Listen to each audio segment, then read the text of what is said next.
Okay, let's unpack this.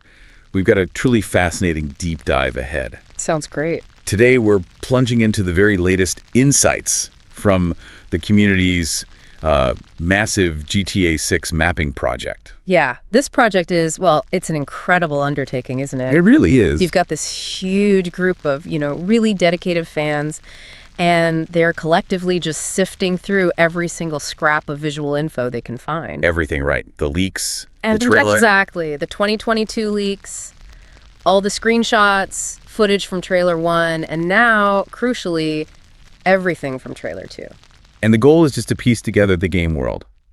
Leonida, Vice City. That's it. Their one goal is mapping out exactly what that world is likely going to look like when the game, finally launches. And they're getting incredibly good at it. I mean, you might remember the mapping project for GTA 5. Oh, yeah. That one ended up being, surprisingly accurate by the time the game actually came out. Right. And this GTA 6 project, it feels like it's really getting close to that point now, really solidifying things. What's really impressive, I think, is how they use these relatively small visual clues to pinpoint locations across, huge distances. It's sort of collaborative detective work. Definitely. And the picture that's coming together now, especially looking at sources like that new interactive map website they built. Yeah, that site's amazing.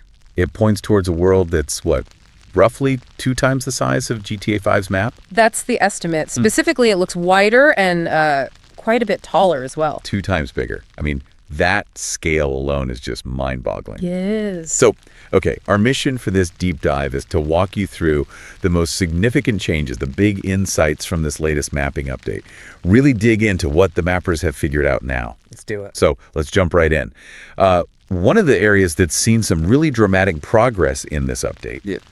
Where have the mappers made the biggest strides recently? Okay, so the sources are definitely highlighting a massive update on Key Lento. Key Lento, right. Yeah. If you've been following the community map, you'll have seen this key just expand significantly. It looks, huge now compared to how it used to look. And they've managed to place some really specific spots there, things we saw in the trailers. Yeah. Especially Trailer 2. Precisely, yeah. A big chunk of that early Trailer 2 footage, it seems like it's set entirely on this one key. Like what specifically?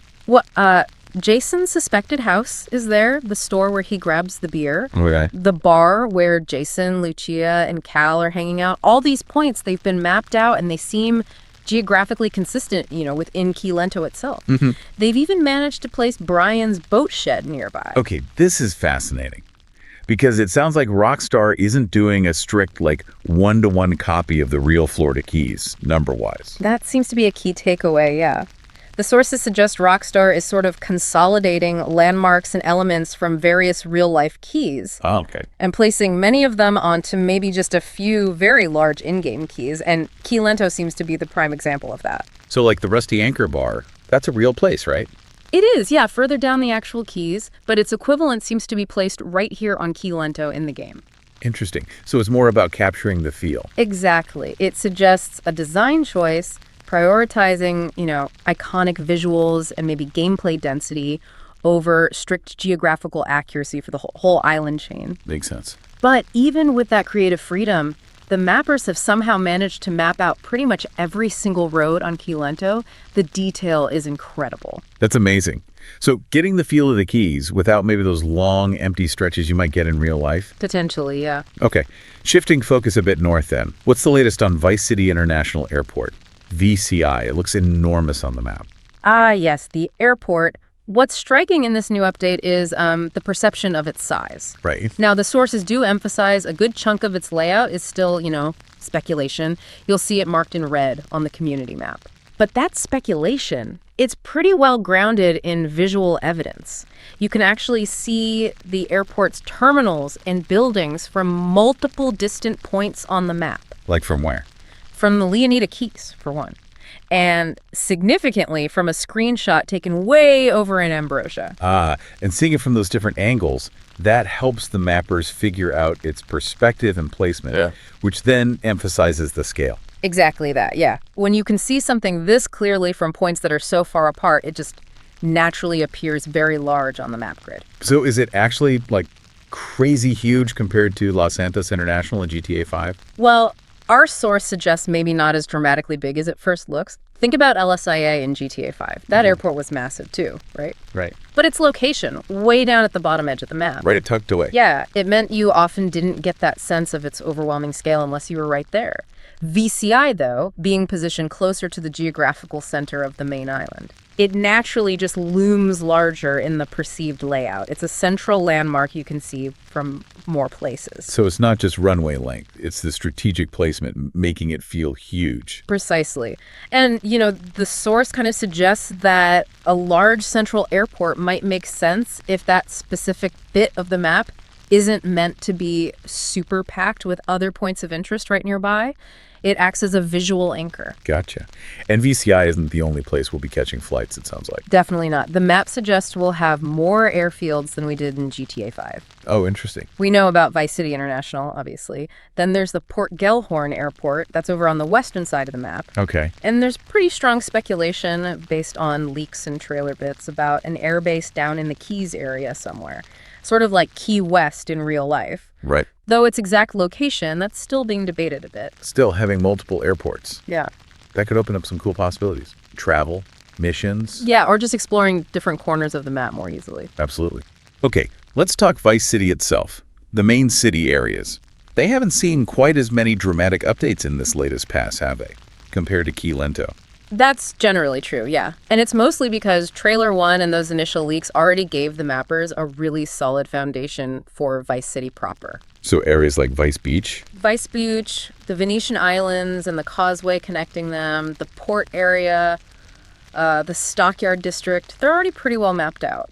And Stockyard, that's the in-game version of Wynwood. That's right, yeah, where we saw those cool lowriders in Trailer 1. And the strip club. The strip club location also seems to be placed either in or very near that Stockyard area, based on the mapping work. Right, but another area that was a bit of a geographic puzzle. Ambrosia. Yeah? Where are things settling with that location now? Ah, Ambrosia. Yeah, that was definitely a contentious subject early on. Lots of debate about where it sat relative to Lake Leonida, the game's version of Lake Okeechobee. Mm-hmm. But the mappers have now largely converged on placing it just below, or maybe slightly to the left, of the lake on the map. And what helped nail that down? Was there a key clue? One of the biggest clues was that screenshot we mentioned earlier, the one showing Vice City International Airport visible from Ambrosia. Ah, okay.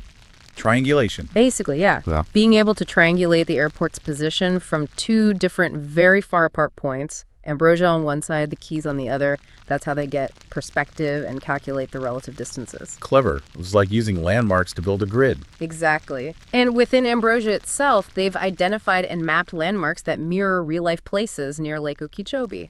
Like what? Well, there's a racetrack, which looks like the game's version of Henry County Motorsport Park.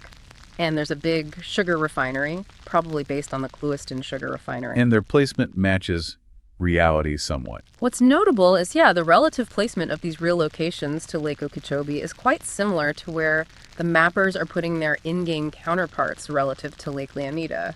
Okay, and this is where a really crucial picture starts to form, connecting these distant points.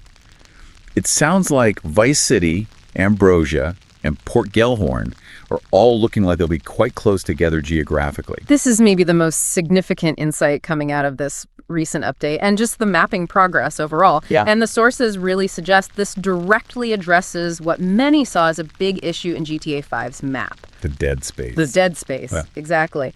Remember those really long, sometimes kind of uneventful drives, like going all the way from Paleto Bay down to Los Santos? No, yeah. You could drive for ages without hitting a major town or anything interesting sometimes. Right. So the expectation now, based on how these key population centers and landmark areas are being positioned relative to each other, is that the GTA 6 map is going to feel significantly more dense. We're packed. Yeah. You might leave the Keys, quickly pass through another area like Hamlet, then have a choice, head into Vice City proper, or maybe divert towards Watson Bay. Ambrosia and Port Gellhorn wouldn't feel like they're hours away by car. It seems like a much tighter cluster of distinct environments. Interesting. Okay, aside from those big areas we've covered, have there been other notable updates or shifts in the mapping? Smaller things. Well, Port Gellhorn hasn't seen major changes in this pass, so its placement seems pretty stable now. Okay. Mount Caliga, that's currently the most northern point we've seen mapped, right on the border of Leonida. That's been shifted just a little bit further east. But what's north of Mount Caliga? Still a mystery. Honestly, yeah, total mystery. The sources just don't give clues about, like, a potential panhandle area, or if a larger Gloriana state might be included further north. That whole northern edge is still a big question mark. So the edge of the known world is still a bit fuzzy up there. It really is. On a smaller scale, there have been updates to the grass rivers, those distinctive shallow sort of winding water areas. Oh yeah, seen in the leaks and trailers. They seem to crisscross parts of the map, and those have been refined. Watson Bay has also seen a lot more in-depth mapping. How are they doing that? Mappers are actually using techniques like 3D modeling now, building a rough digital model based on angles they see in screenshots just to accurately plot the roads there. Wow. And interestingly, Watson Bay is based on Cedar Key in real life. Which is way up north in Florida, right? Exactly.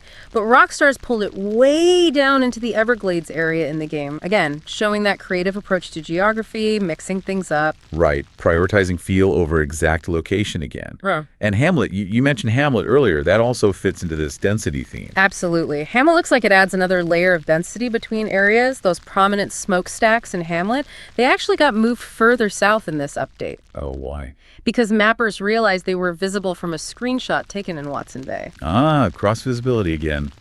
Helping pinpoint things. Exactly. It helped them refine Hamlet's position. And yeah, driving up from the Keys, it looks like you'd probably encounter Hamlet before you even hit Vice City or Watson Bay. It reinforces that whole idea of less dead space between points of interest compared to GTA 5. So, okay, pulling all these updates together. Key Lento looking huge in detail, the airport seeming really imposing, Ambrosia confirming that proximity of major locations. Yeah. It really feels like the map is locking into place now. That's definitely the feeling, yeah. And as we've touched on a few times, the overarching theme that just jumps out from these updates from all the community's progress is this expectation of incredible density. Yeah. It genuinely seems like the map design is maybe deliberately addressing those previous criticisms of open world games, sometimes feeling too empty between the main spots. It really does. So here's something for you, the listener, to chew on then. As you consider just how dense and geographically varied this map is shaping up to be, with these key areas potentially positioned so much closer together than maybe we've seen before, what does that suggest about your potential moment-to-moment experience? When you're exploring Leonida and Vice City, when you finally get your hands on it, how might this density fundamentally change the rhythm of gameplay, the nature of discovery, even just the simple act of, driving or flying around this world? It certainly opens up some really exciting possibilities, doesn't it? How connected the different biomes and the urban centers might feel, how quickly you could potentially transition between vastly different environments. Absolutely. Well, thanks for joining us on this deep dive into the evolving picture of GTA 6's map. It's truly amazing to see the community's dedication paying off for these kinds of insights. It really is a remarkable effort. Definitely keep thinking about that density and what it might mean for your own adventure when you finally get to explore Leonida.